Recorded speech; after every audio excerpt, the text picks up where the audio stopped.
The crowd that night was loud. Some were shouting that he should go home, get out of there. Reports were coming in that black men in the neighborhood were carrying clubs and were ready to tear the city apart. Some of his staff said, "You should not go. You'll only cause more problems." But one of his young staffers of color urged him to press on, to address the crowd in the small, predominantly black neighborhood, even when hearing cries from the crowd to "Go home, Whitey." Some admitted they only came out of respect for his brother. But he knew what perhaps all of them didn't, and he had to tell them the news. The crowd in Indianapolis, Indiana, that April night in 1968 had come to hear Bobby Kennedy share some remarks, or maybe they'd come to give him a piece of their mind. He asked the mayor, "Do they know yet?" And he responded that they didn't. And so Bobby Kennedy climbed atop a flatbed truck in front of a gathered audience to let them know. His words: "I have bad news for you, for all of our fellow citizens and people who love peace all over the world, and that is that Martin Luther King was shot and killed tonight. Martin Luther King dedicated his life to love and to justice for his fellow human beings, and he died because of that effort." Bobby Kennedy went on to talk about what the world needed most. In an unscripted address, he shared what he yearned for in a nation that seemed to be coming apart at the seams in so many places. Indeed, he wondered whether Indianapolis would come apart in that very moment. Many credited Kennedy's words that evening with the fact that Indianapolis remained peaceful that night, while roughly 100 other cities boiled over with outcry at the slaying of Dr. King. And I'm sure it was awful to be there. On videos, on recordings of this speech and the announcement of King's murder, you can hear the anguish in the cries from the crowd. It is heart-wrenching. But news, announcements were like that then. Imagine living in a time when something as important as this didn't reach every phone, every pocket computer in an instant around the globe. It is hard to imagine even asking the question, have they heard? And a mayor knowing the audience had not. And this was 1968 when telephone, television, and radio were commonplace. What about before that? What about a century before Bobby Kennedy's speech on the evening of the death of Dr. King? Let's go back. Let's go back to September 22nd, 1862.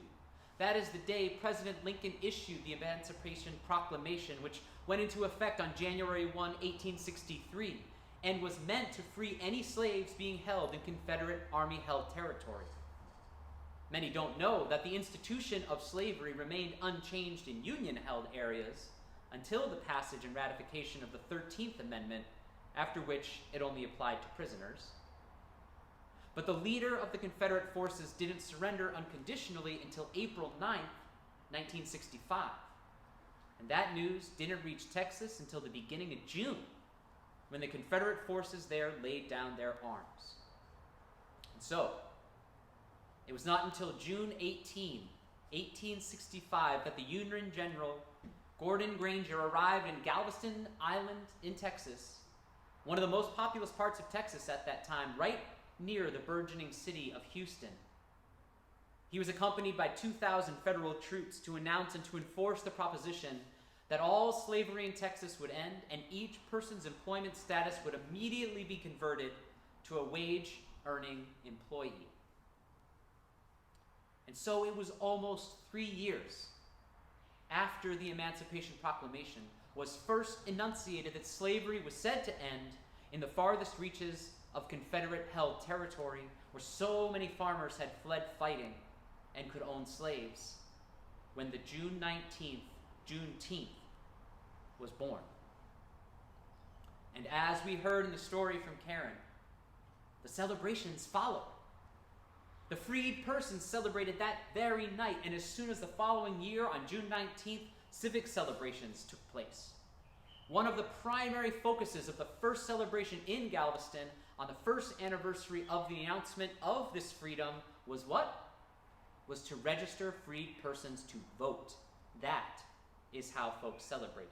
To give instructions on how to vote. And what was the name of this celebration? It wasn't Juneteenth at the time. This first celebration was called Jubilee Day. Freed people celebrated in Texas for years in ways that really only Texans could ever really celebrate. In one very Texas approach to problems, when the Houston celebration started to find race-based and segregationist pushback from local ordinances about gathering in public spaces, what did they do? Reverend Jack Yates, a Baptist minister and former slave himself, organized black leaders in Houston to put down $1,000 on a purchase of 10 acres of land just for Jubilee Day celebrations, their own place to celebrate. The celebration there drew thousands every year, and the new owners named it Emancipation Park, which today is still Emancipation Park, operated by the city of Houston under that same name. Other celebrations in Texas drew as many as 30,000 celebrants. But it did not take long for the formerly Confederate states and many other states to begin passing ordinances disenfranchising black members of the community and passing those Jim Crow laws cementing segregation and subjugation into those lands. And then the force of the Great Depression caused many in the South to leave the towns and the villages there and move to cities in the North where there was work to be found. And so throughout the first part of the 20th century, Juneteenth, Jubilee Day, waned in the ways it was remembered and celebrated. It really was not until 1968, during the Poor People's Campaign founded by Dr. King and carried forward by Reverend Ralph Abernathy after King's death, when the date came back into greater public consciousness. The Southern Christian Leadership Conference called June 19, 1968, the Solidarity Day for the Poor People's Campaign. This began the push to renew celebrations, to gather once again to remember this day, and to have it recognized nationally as a holiday. And the push for recognition has been successful. Well, it's been successful in 46 of the 50 United States. And I know what you're all wondering. Which are those 4 states that don't recognize this important celebration? They are Montana, North Dakota, South Dakota, and Hawaii. Yeah. You might have noticed, actually, for the first time this year, some pieces locally in the news about the need to make Juneteenth a national holiday, and some criticism of the states that have not adopted it as a holiday yet. In fact, many employers have decided this year to make Juneteenth a paid holiday. Entire unions are planning work stoppages on Friday and a strike if their employees do not. And that makes a lot of sense. It seems the message of Juneteenth has an importance. It is still not lost on some people.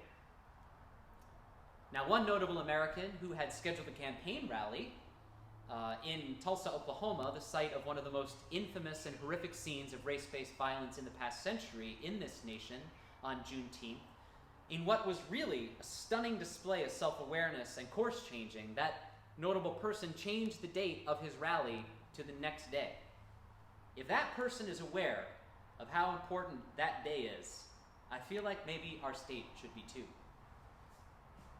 But this lack of awareness that seems still pervasive, our own state's recognition, and many of those who might know, maybe should know more than ever before about Juneteenth and its roots, these are all ways that our black leaders have been trying to tell us there is still a major problem here.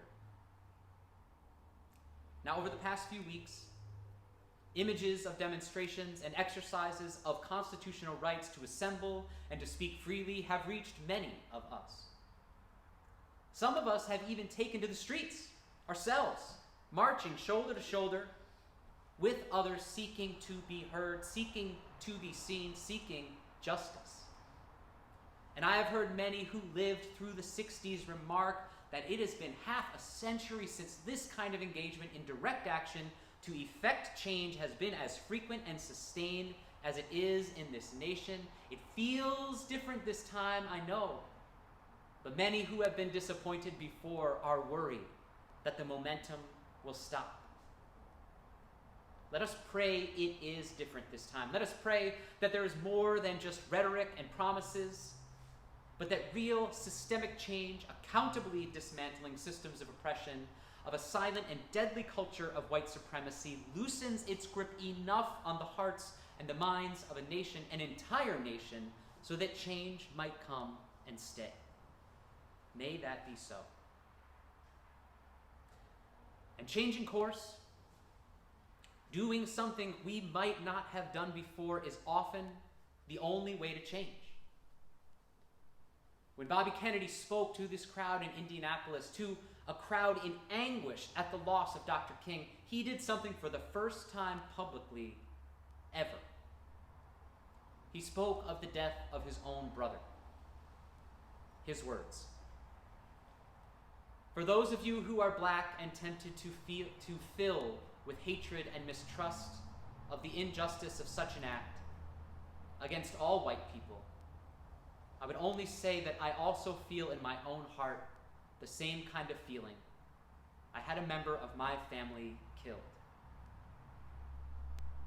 And then he spoke these immortal words about his experience. He quoted his favorite poet, Aeschylus, and recited, "In our sleep, pain which cannot forget falls drop by drop upon the heart, until in our own despair, against our will, comes wisdom through the awful grace of God." Jubilee Day. Do you really know what Jubilee means?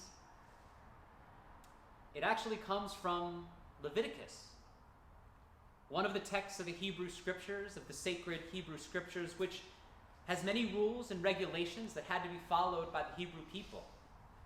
And though there is some debate about whether it's supposed to be in the 49th or the 50th year, there is agreement among many rabbinical scholars that whole groups of people who keep holy the Hebrew Scriptures, back in ancient times, would literally release all non-commercial debts and would often release any slaves held at that time and return them to their homelands. This practice got really entrenched in the laws and the customs, which declared that you simply could not hold anyone in servitude for more than 7 years. People literally would release their slaves after 7 years of servitude. In fact, the standard contract for labor in many parts of the ancient world would only be 7 years because of this rule. Now, I could get into the etymology and the meaning of this word in Hebrew and Greek, and I'd love to.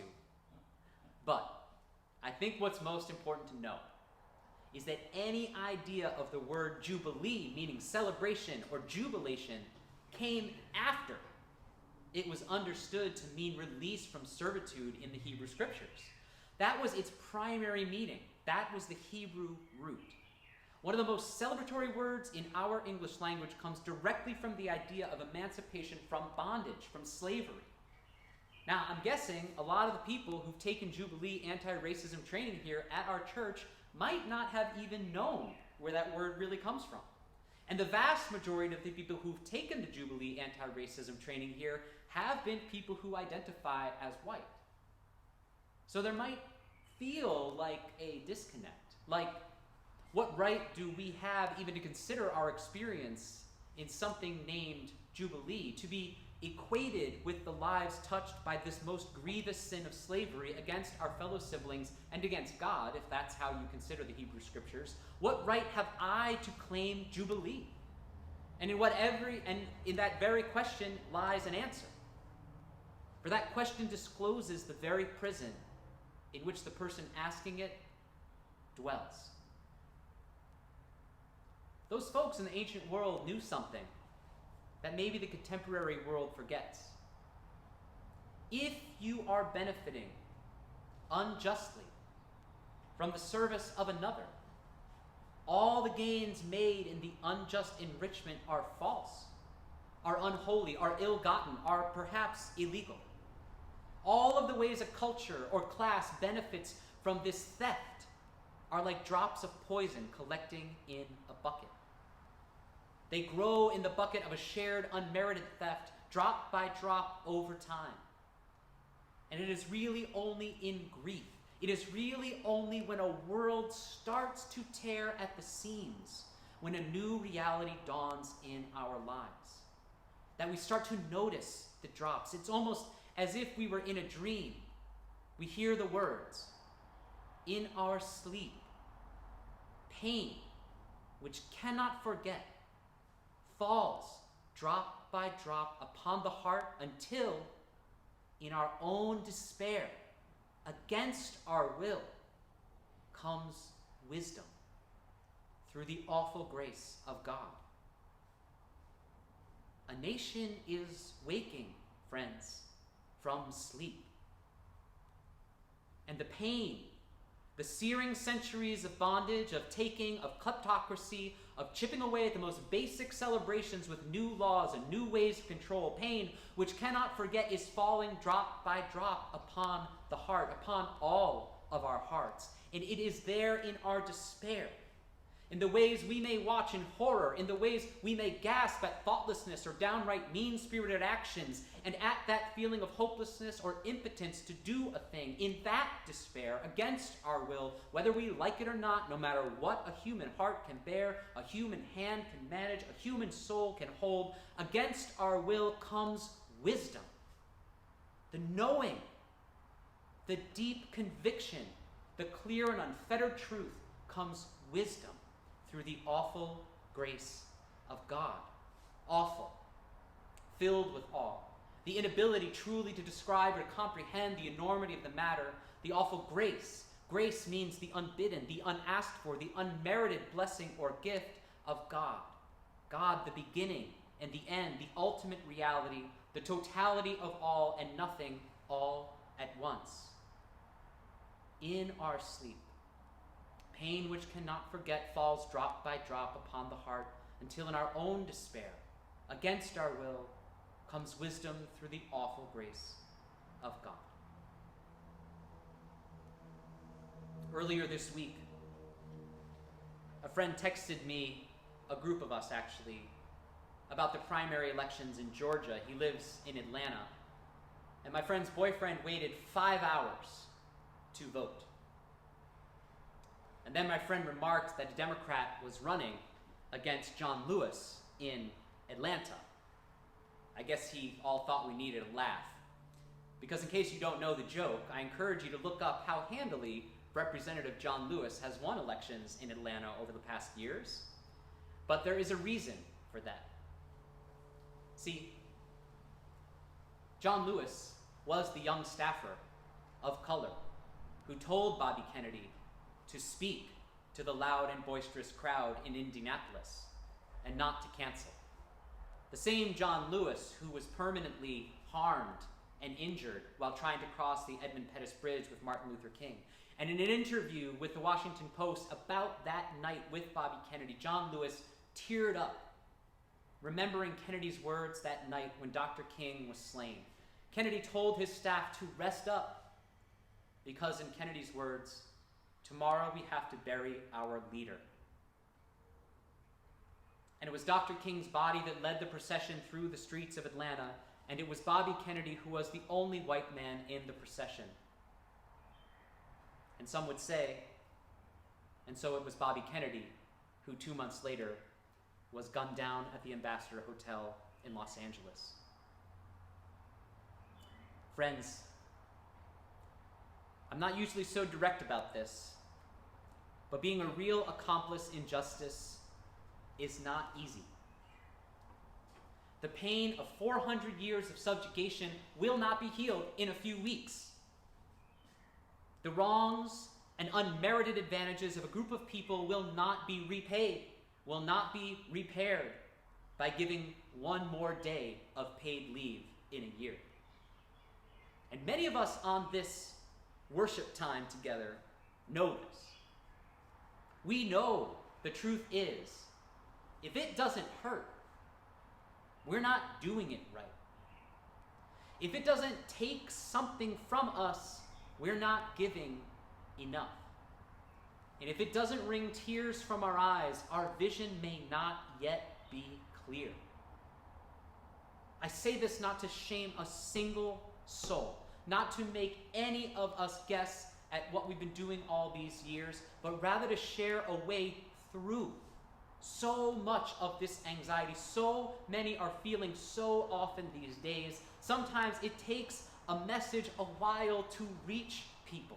Sometimes the message gets lost over centuries of seeming comfort and peace, and sometimes the message rings out through the world from under the knee of the state, calling out for breath, calling out for mama. When we hear it, when we know the message, when the bucket is filled finally drop by drop, you better look out. Because against our will, against what we think we know, against a lifetime of what we thought might work, may at last come the blessing of the wisdom we claim to seek here in this place, here in our lives, and here in this work of justice through the awful grace of whatever you may call it, of the universe, of God, of the Spirit, of what moves you. And if we are doing it right, if we keep going despite the hurting, if we stay the course, no matter what it takes, if we glimpse a present and a future through these tears of trying, we can be sure of one thing: the grace at last that may come, unbidden, unasked for, unmerited, that grace will be amazing. May it ever be so. Blessed be, and amen.